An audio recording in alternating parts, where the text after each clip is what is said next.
Olá, tudo bem? Eu sou Douglas Ferreira e esse é o Businesscast da semana. No programa de hoje nós vamos conversar com o Dr. Norberto Campelo, advogado, economista, muito conhecido aqui em Teresina, mas eu queria começar essa conversa. Tudo bom, doutor Norberto? Tudo bem. Eu queria começar a nossa conversa aqui sobre o início da sua vida profissional.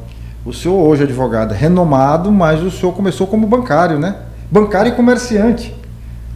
É verdade. Bom, eu gosto muito de falar sobre isso, porque chega uma fase da vida, né, que é um exercício interessante você olhar para trás e ver os caminhos, né, já percorridos e as conquistas, né? Avaliar, né, tudo aquilo que fez, fazer um balanço, né, podemos dizer assim. E, de fato, eu era estagiário da Caixa Econômica, passei no concurso do Banco do Brasil e iniciei em José de Freitas, no dia 11 de novembro de 1989, né? Assumi. Essa data não esquece, né? Não esqueço. O Banco do Brasil, para mim, foi muito importante, né? Uma grande escola, trabalhei durante 8 anos no Banco do Brasil e aprendi muito, né? É uma instituição, de fato, muito organizada, exigente, e você acaba aprendendo a cumprir regras. E naquela época compensava muito, né? Era de fato um bom emprego, mas o que mais eu apreciava no banco naquela época é que o banco tinha um trabalho social muito forte. Eu sempre gostei de associar a atividade profissional com uma atividade social, né, para ajudar as pessoas. Então o banco naquela época não era um banco eminentemente comercial, era um banco de fomento, de desenvolvimento. Então, na cidade de José de Freitas, o banco ajudou muito a economia local, né? E, como de sorte, em todas as suas agências, né? Em todas as suas cidades. Então, ajudava no desenvolvimento dos negócios, tanto agrícolas, da pecuária, como também no setor comercial. E naquela época também eu acabei sendo comerciante, né? Me tornando comerciante lá na cidade de José de Freitas.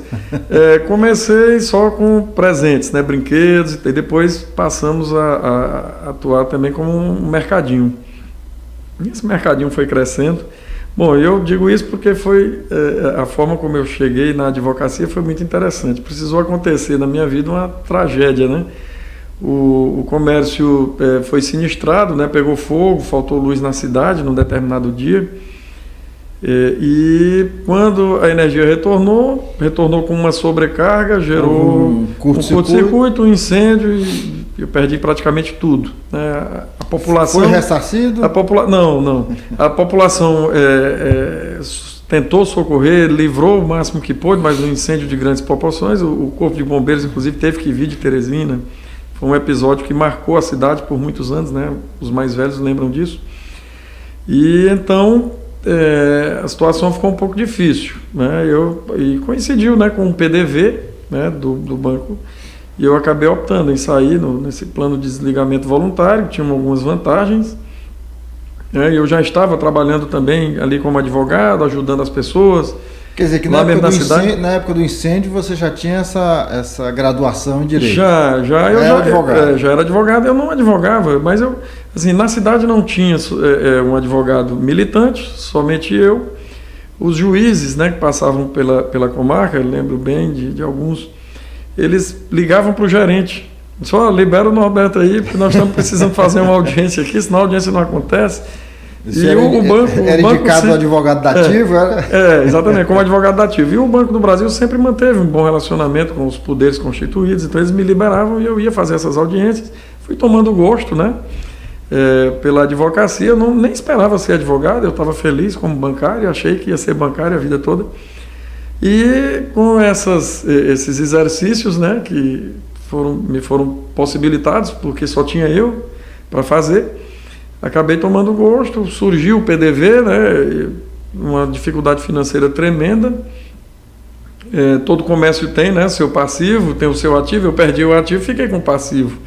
Então, para liquidar tudo isso não foi fácil.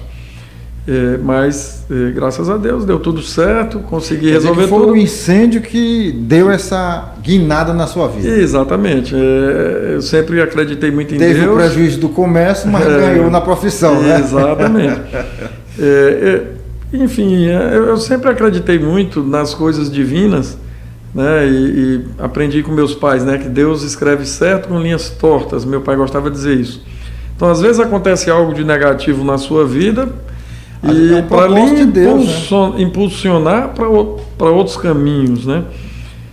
Acho que quando está tudo bem, você às vezes não consegue enxergar oportunidades. Então, quando as coisas são difíceis, quando nós seres humanos estamos em dificuldade, a gente tende a lutar e vencer. Então, na adversidade é de fato onde a gente muitas vezes consegue construir. É na crise que a gente cresce.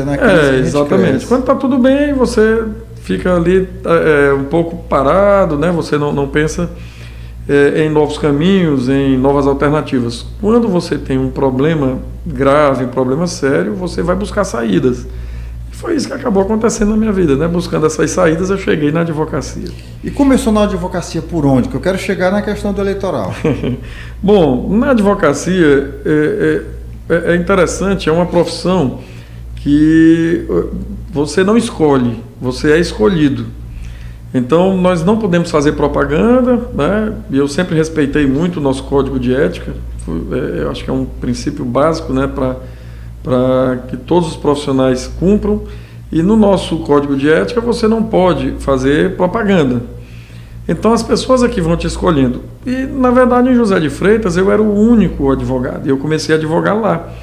Então as pessoas me procuravam, principalmente para causas mais simples, né? Às vezes eram questões relacionadas à previdência, questões relacionadas à separação judicial, direito de família, correção de documentos, de nomes, e as coisas vão acontecendo. E para eu ir para o direito eleitoral, e até hoje eu tenho muita gratidão por ele, né? Eu fui convidado pelo Ricardo Camasso, doutor Ricardo Camasso, médico em José de Freitas, resolveu se candidatar a prefeito da cidade. E ele com uma campanha muito modesta... está novamente nessa empreitada. É verdade. E ele com uma campanha muito modesta, né, sem recursos, ele me procurou. Né? Rapaz, estou precisando de um advogado, tu pode advogar para mim, não estou podendo pagar muita coisa e tal. E eu estava precisando de trabalho, de oportunidades. E essa foi a principal porta de entrada na advocacia. Eu aceitei o desafio. Eu não conhecia direito eleitoral, né? Tive que estudar e foi muito interessante a experiência, porque foi uma campanha muito acirrada, né? Foi uma campanha muito difícil, com muitos embates jurídicos, né? Muitos processos, inclusive a maioria deles chegando até o Tribunal Superior Eleitoral. Então foi a primeira vez que eu fui advogar em Brasília, já foi no Tribunal Superior Eleitoral.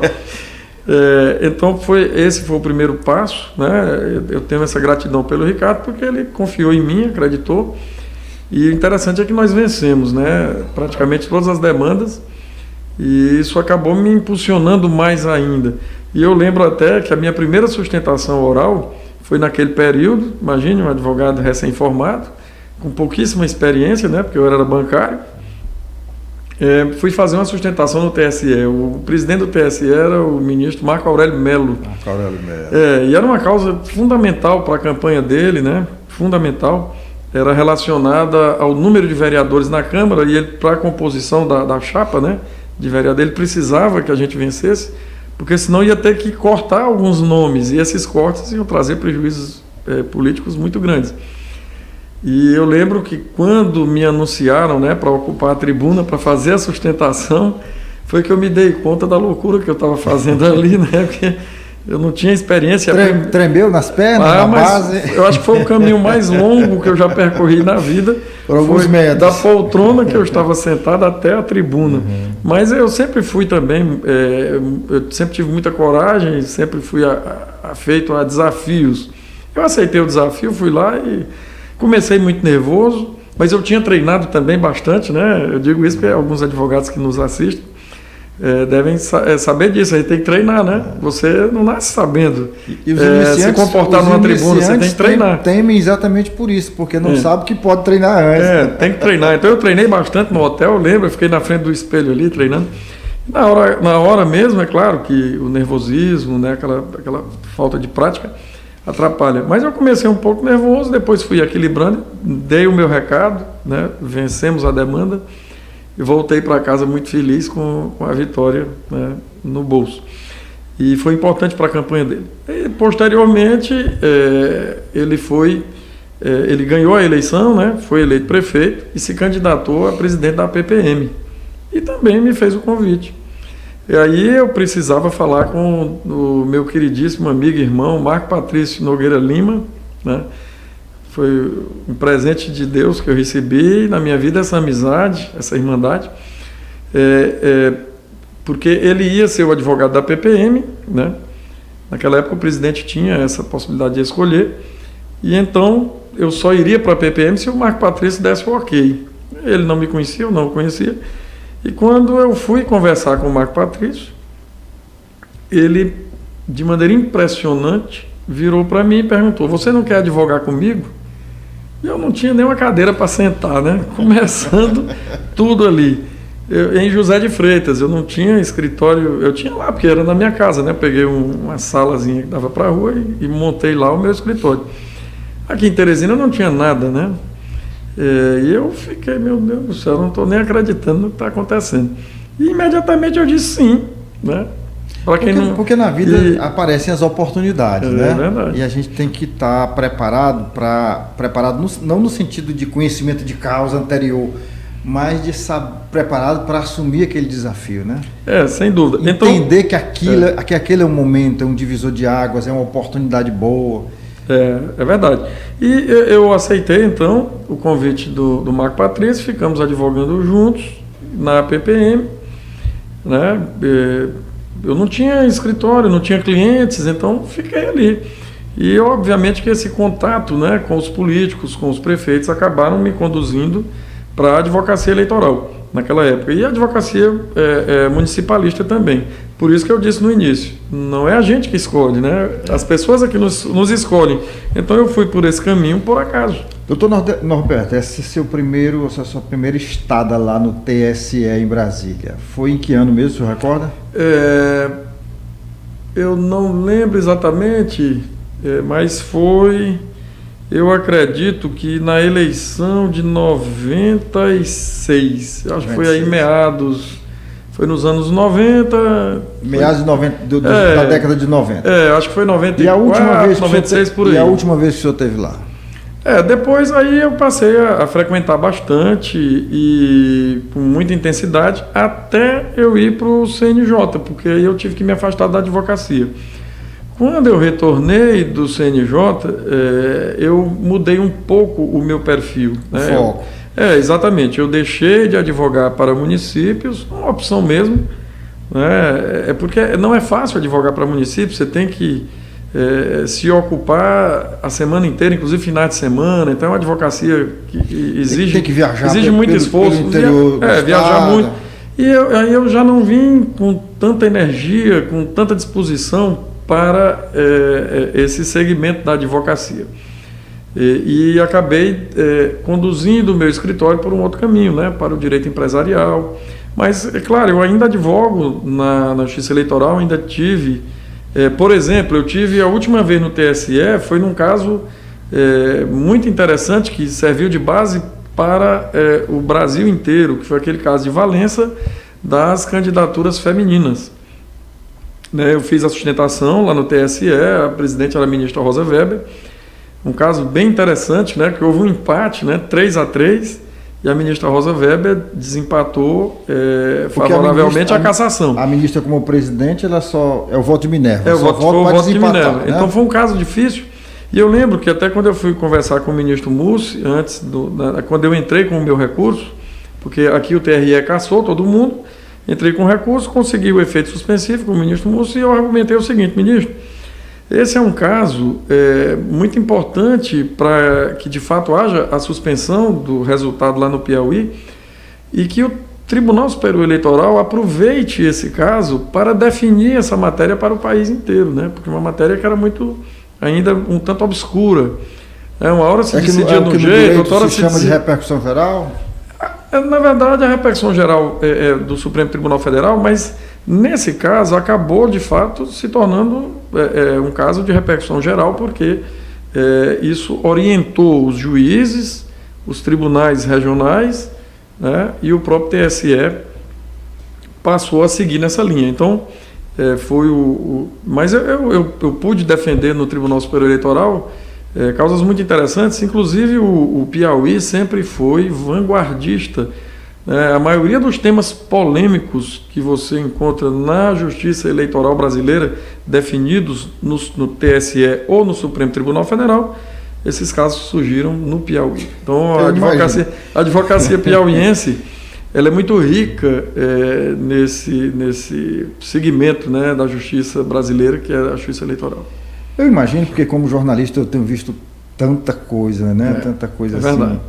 É uma advocacia interessante porque ela tem começo, meio e fim muito rapidamente. Então, são processos que tramitam muito rapidamente, né? Os resultados precisam ser imediatos mesmo. Nas outras esferas do direito, nem sempre a velocidade é possível, né? São processos que você precisa se demorar um pouco mais para amadurecer, para ter uma decisão mais segura. Na justiça eleitoral não, tem que ser tudo muito rápido. Isso empolga, né? Sim, eu estava lembrando aqui de um caso, não sei se eu se recordo, parece que teve uma vereadora no Piauí que teve que assumir por uma série de motivos, que foram cassados alguns vereadores e outros não foram impossibilitados. E ela terminou assumindo com um voto, era só o voto dela, porque ela se lançou candidata e desistiu da candidatura. Mas na hora do voto ela votou dela mesma. Isso é possível de acontecer. A justiça, como eu disse, e também tem um aspecto interessante na justiça eleitoral, é que há uma mudança de composição nos tribunais constante. Até mesmo no primeiro grau, né? Os juízes eleitorais são juízes da justiça estadual. E há um certo rodízio. Então, hoje é um juiz, amanhã já é outro, na eleição seguinte é outro. Do mesmo jeito, a composição dos tribunais regionais eleitorais, elas oscilam, né? Elas variam comumente. O próprio Tribunal Superior Eleitoral também, você vê que há um rodízio, né, entre ministros, tem a vaga dos advogados. Então você está sempre com gente nova, com outros pensamentos, outras ideias, acreditando e vendo as coisas de um modo diferente. Então é uma justiça muito dinâmica e que oscila muito. Numa determinada composição, o tribunal decide de uma forma, muda a composição, passa a decidir de outra forma. Então os advogados têm que estar muito atentos para essas mudanças. O que você não leu, só de pessoas, mas de pensamentos e de tendências exatamente. Dentro do direito. Né? Então, o que era verdade ontem, hoje já não é mais. Então, você tem que estar atualizado cotidianamente. E também você pode ousar. Então, nós advogados na justiça eleitoral, aliás, em todos os segmentos, a gente pode e deve ousar. Né? O advogado tem que estudar muito, com profundidade. Né? Não é só saber a legislação. Né? Você tem que conhecer mesmo a doutrina, você tem que conhecer as fontes, hoje, as origens, a doutrina, né? As origens do direito, e você precisa ousar, porque a construção do direito é no debate. Né? O direito não é estático.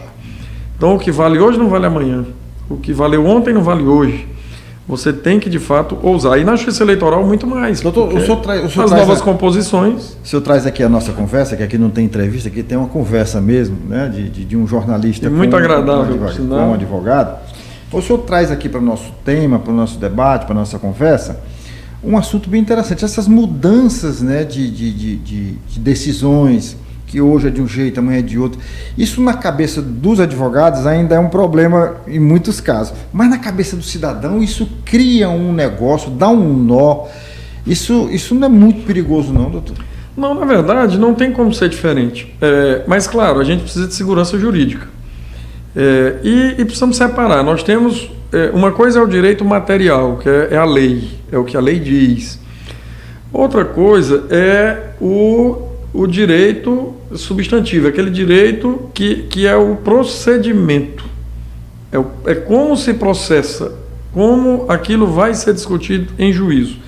As regras do processo, quando elas mudam, mesmo no curso do processo... Um é o conteúdo e o outro seria a forma, mais ou menos assim? Exatamente isso, né? Em rápidas palavras é isso. Quando eu tenho a regra, e essa regra muda, né, que também ela é traçada no legislativo. O legislativo é que cria as leis. Isso, através de lei, nós temos regras, os códigos. Código de Processo Civil, por exemplo. O Código de Processo Civil, ele diz como é que aquilo vai ser discutido em juízo. Se há alguma alteração legislativa nessa regra, ela se aplica imediatamente ao processo que ainda está em trâmite, né? Então, a gente precisa entender que na história da humanidade o direito nunca foi estático. É dinâmico, né? Ele é dinâmico. Por quê? Porque a sociedade também é dinâmica. E com um detalhe, a sociedade é muito mais dinâmica do que o direito. O direito não consegue sequer acompanhar a evolução da sociedade, né? O que se busca é esse acompanhamento. Por isso que nós temos um Congresso editando normas constantemente, porque precisa se adequar à nova realidade da sociedade. Bom. E as pessoas precisam compreender isso. Agora, claro, a forma de interpretar, o quanto mais se possa torná-la conhecida, isso vai dar mais segurança jurídica. É muito negativo, claro, às vezes até traumático, quando você tem uma mudança de posicionamento e vai apanhar todo mundo de surpresa, porque milhares de processos tramitando, de repente, todos decididos de uma determinada forma, quando chega a vez do seu processo, o tribunal compreende, olha, aquilo que eu achava que era daquela forma não deve ser. A partir de agora eu estou julgando de outra forma, mas preservando aquilo que já foi julgado. Que no Brasil é muito caro, em todos os países democráticos, né, para a segurança jurídica, o respeito à coisa julgada. Então já foi julgado, transitou em julgado, está valendo. Para sempre. Não importa, você não pode mais mexer nisso. Aquilo que ainda não foi julgado, aplica-se a nova regra, então você vai ter que suportar. Infelizmente, às vezes é por um dia, às vezes é por uma semana. Poxa vida, se tivesse sido julgado ontem, né? Eu já passei por isso algumas vezes. Mas causa alguma incompreensão, né? Social, né? É verdade, mas eu dou um exemplo. Muito recentemente, um caso concreto, né? As multas aplicadas pelos tribunais de contas dos estados, o Supremo Tribunal Federal, até muito recentemente, compreendia que só poderiam ser executadas pelo próprio município, que eram verbas que pertenciam ao município. E muitos processos foram resolvidos dessa forma, né? Porque no Piauí, por exemplo, quem executava era a Procuradoria do Estado. Aí o que nós advogados alegávamos? Essa execução não pode prosseguir, porque não há legitimidade, o Estado não é legítimo. E a gente vencia, e os processos eram arquivados. De repente o Supremo Tribunal se reuniu novamente para discutir a matéria e um ministro, corretamente, eu até defendo, essa nova forma é a forma realmente mais, penso eu, adequada. O Supremo Tribunal Federal mudou e disse não, como essa multa é revertida para o Fundo de Desenvolvimento do próprio Tribunal de Contas de cada Estado, então é o Estado que tem legitimidade para formalizar a execução. Mudou e agora os tribunais estão decidindo diferente. Então, quem não pagou, venceu o processo, não precisou pagar a multa, agora, com esse novo posicionamento, vai ter que pagar. É assim, doutor, que funciona, né? Doutor, nós estamos acompanhando ao longo, não é nem de hoje, mas já de algum tempo, um turbilhão de coisas acontecendo nessa questão das competências constitucionais. E hoje a Suprema Corte é vista e tida como, digamos assim, com um certo ativismo judicial que termina extrapolando seus poderes, avançando no poder do Congresso. Eu queria que o senhor, como uma pessoa que já esteve no CNJ, uma pessoa que milita na área eleitoral, que está antenado com os tribunais superiores e com a Suprema Corte, como é que o senhor está vendo isso? Olha, quando você fala de ativismo judicial, por exemplo, na Europa, todo mundo, da forma como ele acontece no Brasil, todo mundo fica estarrecido. Não só no Supremo Tribunal Federal, mas até nas primeiras instâncias. Em países europeus, é impossível um juiz dar uma decisão... É inconcebível. Né? É inconcebível. E eles não dão decisões determinando que outros poderes realizem as suas atividades. Então, vou dar um exemplo claro. Aqui no Brasil é muito comum uma associação entra na justiça exigindo que o município faça uma determinada pavimentação de uma estrada, ou que construa uma escola, ou que amplie as vagas nas creches, e o juiz dá a decisão determinando. Isso não acontece na Europa. Por quê? Porque o juiz não pode, o judiciário não pode interferir na esfera de outro poder. Essa é uma política pública que tem que ser realizada por outro poder, que no caso é o executivo. No Brasil a gente tem uma outra cultura. E eles ficam estarrecidos quando se deparam com esta realidade. Por quê? Por exemplo, na área de medicamentos é muito comum, você entra na justiça e o juiz manda, dê o remédio. E o que ocorre? Tem remédios que são caríssimos, né? Remédio que custa até às vezes milhões. E isso pode prejudicar a política pública que já está traçada e que já é conhecida. Mas no Brasil também nós temos outros problemas.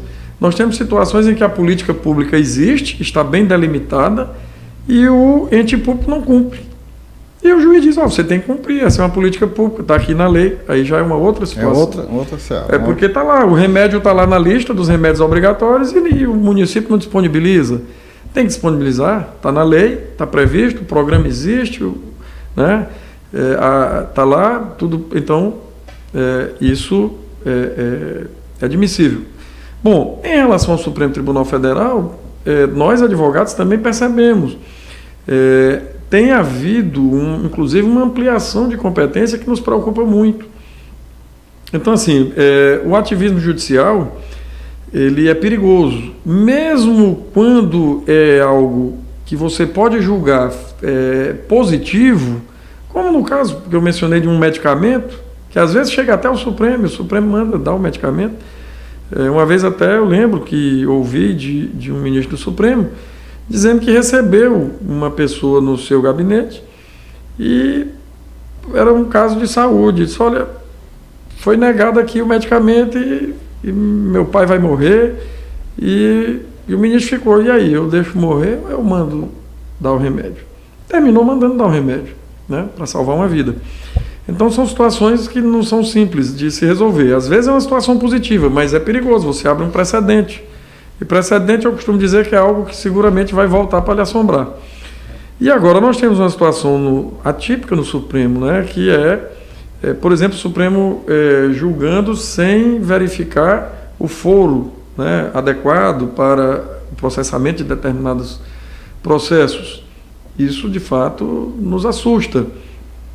Eu acho que chamar para si essa responsabilidade não é conveniente, acaba jogando o Supremo, né, no meio desse turbilhão, né, de discussões que se trava pelo país, quando não é atribuição sua. Então eu acho que o Supremo tem que exercitar mais um princípio muito importante no direito, que é o princípio da autocontenção.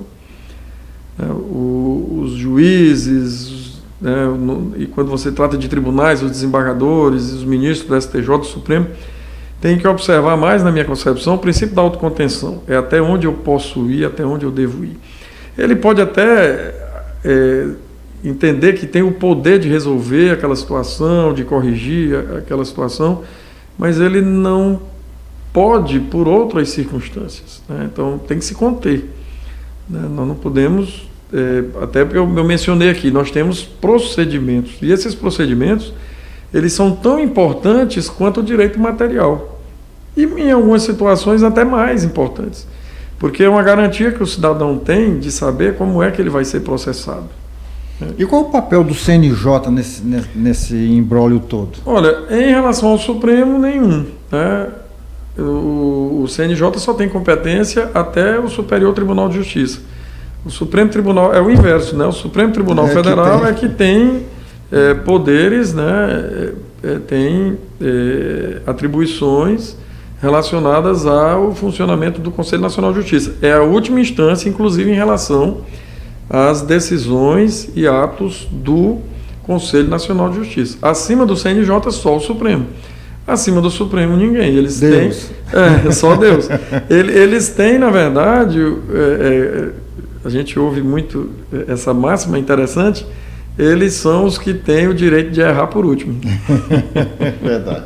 Doutor, vamos sair do eleitoral, assim, dessa seara que a gente andou agora. Vamos falar. O senhor disse que mudou de foco, o senhor está mais voltado para o direito empresarial. Direito empresarial, imobiliário, né, agrário, hoje é a base do direito de família também. O que não falta é demanda, né? Não falta. É porque, na verdade, é o seguinte, eu não desmobilizei a minha equipe. Então, eu sempre tive uma equipe grande, porque para advogar no direito municipalismo, você precisa ter grandes equipes, porque você tem uma gama muito grande de matérias para tratar. Você tem previdenciário, você tem tributário, você tem administrativo, enfim, surge tudo na advocacia municipalista e você tem que dar conta de tudo. E obviamente que para isso precisa ter equipe. Então, no meu escritório a gente já funcionava com setores, né? Então tem o setor trabalhista também, porque também no municipal você cuida de ações trabalhistas. Então eu não desmobilizei a minha equipe, só procurei voltá-la para trabalhar apenas no privado. Nesse momento, qual é a maior demanda do setor corporativo, empresarial hoje? Olha, contratos, né? Sempre surgem problemas relacionados a contratos. Na área trabalhista também, sempre surgem problemas, né, de natureza trabalhista. Só que é bem mais reduzido esse universo do que no setor público, né? Somente no setor público municipal. Então é mais reduzido. Mas hoje não, sempre no Brasil empreender foi um grande desafio. O nosso país nunca adequou a sua legislação para fomentar efetivamente o desenvolvimento do setor privado no Brasil. Muitas vezes eu até costumo dizer que as esferas de governo, que são 3, né, municipal, estadual e federal, acabam agindo de maneira predatória, né, dificultando o empreendedorismo. Isso é muito triste de ver. E para isso, então, as empresas precisam ter não só contabilidades, né, bem montadas, mas também necessário, o setor que não jurídico. Pode abrir mão, mais um setor jurídico voltado para esta área. Né? Exatamente. Por quê? Porque é muito difícil, a legislação é muito complexa, muito vasta, e como eu disse, em 3 esferas, cada um querendo arrecadar mais do que o outro. A gente sabe que é essencial arrecadar, o país precisa desses recursos, né? Todos os países arrecadam para poder prestar serviços, né, para a sociedade como um todo, e todo mundo tem que contribuir. E quanto mais pessoas contribuem, claro, você pode reduzir essa carga. Mas no Brasil,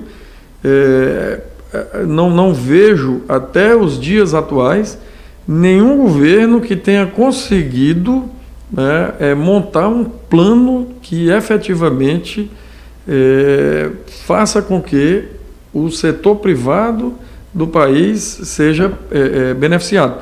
Porque isso é uma via de mão dupla. Quem sustenta o país de verdade é a classe empresarial, porque é quem produz riquezas. Tem muita gente que se engana, porque se você analisar, o governo tem dinheiro, o governo não tem um centavo. Governo nenhum não produz nada. Governo nenhum produz nada. Ele arrecada, ele monta uma máquina para arrecadar, e é preciso realmente arrecadar, e esses recursos pertencem a todos. Eles não são só das pessoas mais humildes, como eles também não são das pessoas mais ricas. Eles são de todos, e todas as políticas públicas devem ser voltadas, obviamente, para toda a sociedade. Às vezes eu vejo alguns discursos que me deixam estarrecidos. Porque é mais fácil cuidar do pobre, porque o pobre exige menos. Não, isso não existe. Nós não podemos fazer essa distinção, porque os recursos são da nação, né? E todos contribuem para que esses recursos possam possibilitar melhores condições de vida para todos, né? E mais a classe empresarial precisa ter nos governos um aliado. E isso eu digo com muita clareza, porque, por exemplo, muitas multinacionais não vêm para o Brasil. E não vêm para o Brasil porque não tem segurança jurídica, porque não sentem confiança no sistema que funciona no país. Quando a gente tiver uma política bem montada para acolher esses investimentos, eles virão. Então precisamos realmente, o mais rápido possível, só para concluir, precisamos urgentemente de modernizar a nossa legislação em todos os sentidos relacionados ao fomento à iniciativa privada. É quem gera emprego. Emprego nós não podemos ter todo mundo servidor público. Né? Quem é que gera emprego? Não tem o estado setor nenhum privado. no mundo que suporte. Né? É o setor privado. Então, e tem mais, não são só as grandes empresas. Aliás, quem mais emprega são as pequenas empresas. Mas para uma pequena empresa se manter no Brasil é muito difícil. A maioria fecha no primeiro ano de funcionamento, porque não aguenta. Agora, funcionar com uma carga tão pesada. De uma carga tributária pesada, e durante mais de 30 anos a gente acalentou o sonho de uma reforma tributária. E a minha pergunta é, pelo que se desenha aí, essa reforma tributária, ela vem resolver alguns problemas ou vem trazer mais problemas? Olha, veja bem, esse é um assunto extremamente complicado, porque o primeiro ponto que eu observo é que a grande preocupação de estados, municípios e União é não perderem nada. Então, a primeira disputa é entre os entes que vão arrecadar. Esse é o primeiro problema. Por isso que a reforma tributária nunca aconteceu no Brasil. Porque todo mundo quer que fique como está, por temer uma mudança que traga algum prejuízo. Né? Então, grandes perdas. Né? Esse é o primeiro ponto. O segundo ponto, nós temos uma concentração na União. No Brasil, quem é o maior arrecadador é a União. Esse sistema ele não tem funcionado bem, por quê? Porque os recursos que a União detém, que devem ser revertidos, né, para estados e municípios, eles acabam acontecendo por critérios políticos. Né? Então a gente tem dificuldades. Eu já vi muitas vezes, eu tenho verba para isso, mas para o que você precisa eu não tenho. Então há uma anomalia grave, porque a verdadeira necessidade do município não pode ser atendida, a verdadeira necessidade do Estado não pode ser atendida, porque a política de distribuição desses recursos não é uma política até o adequada, recurso, né? Porém, com a rubrica certa, né? Exatamente, o que está disponível. Né? O que está disponível. Bom, então, a gente precisava ter uma inversão, que os municípios e estados possam arrecadar mais e a União menos. Né? Não seria papel da União, por exemplo, ter esses recursos para determinadas obras, até mesmo de infraestrutura. Se os municípios e os estados já tivessem disponíveis esses recursos na própria arrecadação, seguramente um país continental como o nosso, nós teríamos já uma eficiência maior para a aplicação desses recursos. E, claro, é impossível um país, eu sei que as pessoas pensam, mas arrecada, aplica mal, a gente tem muita reclamação no país como um todo, né? E a gente sabe que isso, infelizmente, ainda acontece, mas nenhum país é capaz de dotar órgãos para ter uma fiscalização 100% eficiente. O maior fiscal tem que ser nós mesmos. O povo, né? Então, os países desenvolvidos, a participação da sociedade é muito maior. A gente precisa envolver mais. E no Brasil isso é crescente, né? A gente sente que as pessoas estão cada vez mais atentas e preocupadas com a forma como os governos locais aplicam esses recursos. Isso é bom. Saber quanto custa, né? Nós temos lá a plaquinha, essa praça está aqui, é 100 mil reais, é 200 mil reais. Essa rua que eu estou calçando, eu estou gastando aqui. Sites de transparência. Então, é bom que as pessoas estão vendo, as redes sociais, né, publicam, olha, está aqui a placa, mas a obra não começou. Então, e essa é a melhor forma, né, de fiscalização, que é o controle social. É a principal em qualquer país desenvolvido do mundo. E, bom, outro aspecto da reforma tributária, vejam, que não foi simples, não foi fácil, né? O debate ainda está aí, mas eu particularmente acredito que já é um avanço. Já é um avanço porque o que eu percebo é que já há uma simplificação do sistema, e esse é um ponto fundamental. As empresas gastam muito para poder entender e cumprir a legislação tributária brasileira, e eu acredito que a partir dessa reforma que está sendo aprovada, e nós só vamos saber o verdadeiro impacto, obviamente, quando ela for implantada. 100% implantada. Exatamente. Mas qual é o grande objetivo? É que você desonere alguns setores, alguns produtos que são essenciais para a vida das pessoas, e que você possa arrecadar em outros produtos, em outros serviços que de fato justifiquem, né, que sejam utilizados por segmentos da sociedade que tenham maior capacidade contributiva. Então, por exemplo, houve muita discussão acerca de incluir ou não a carne, porque é um produto, é uma proteína, né, que é essencial, a cesta básica. Então, tudo isso tem que ser muito bem analisado para, de fato, a gente não acabar onerando, né, setores e segmentos que não mereçam. Ou trocando 6 por meia dúzia, né? Ou trocando 6 por meia dúzia. Agora, tem uma coisa que me chama a atenção, que eu acho que é um tabu no Brasil, porque a primeira experiência que nós tivemos não foi positiva, que é o imposto, que eu costumo chamar o imposto eletrônico, né? A gente teve lá aquele tributo na época do Fernando Henrique Cardoso, que era para CPMF, que era para financiar a saúde. Né? Terminou havendo um desvio de finalidade, né? E isso virou um tabu no país. Quando você fala em tributar eletronicamente, as pessoas já têm aquela repulsa. Mas eu vejo que esse modelo de você tributar o consumo, né, que é o modelo brasileiro, eu não sei se é o mais interessante. Eu acho que se você tivesse um sistema mais simples que tributasse a movimentação financeira, seria muito mais fácil de você controlar, de você arrecadar, inclusive uma arrecadação imediata, porque primeiro você precisa que tenha o consumo para poder esse tributo chegar até o cofre governamental. No eletrônico não, né? Fez a movimentação, esse aqui já pertence ao governo, esse aqui já vai para a administração pública. Eu não sei porque, infelizmente, esse debate não foi travado com maior clareza, profundidade para as pessoas compreenderem. E de vez por outra ainda aparece alguém propondo que se tribute o eletrônico e continue tributando. Não, eu acho que tem que ser uma coisa por outra. Por exemplo, você tributa o emprego. No Brasil, você tributa o emprego e de uma forma até excessiva.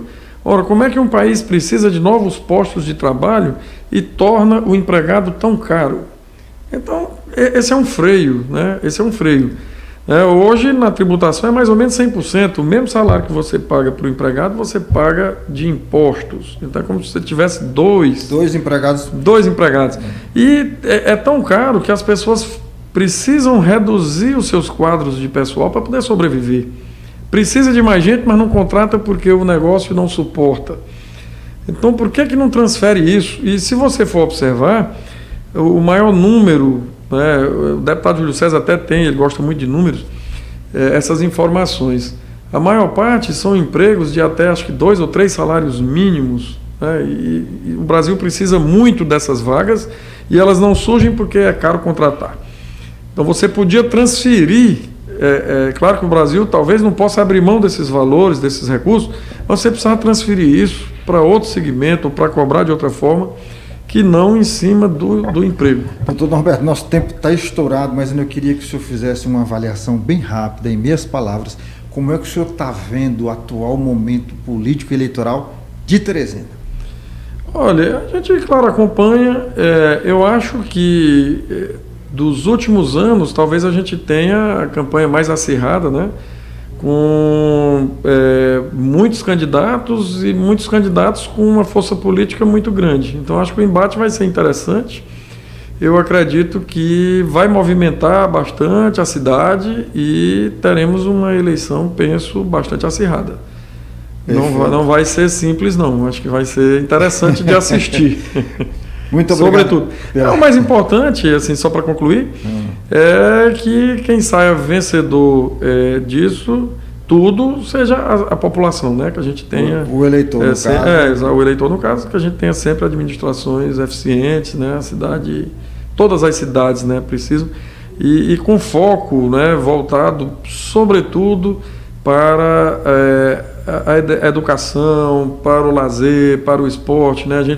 A gente percebe que o Brasil fornece muita mão de obra e cada vez mais cedo para a criminalidade, né? Então isso é uma falha, né? É uma falha dos governos, de um modo geral, de todos os níveis.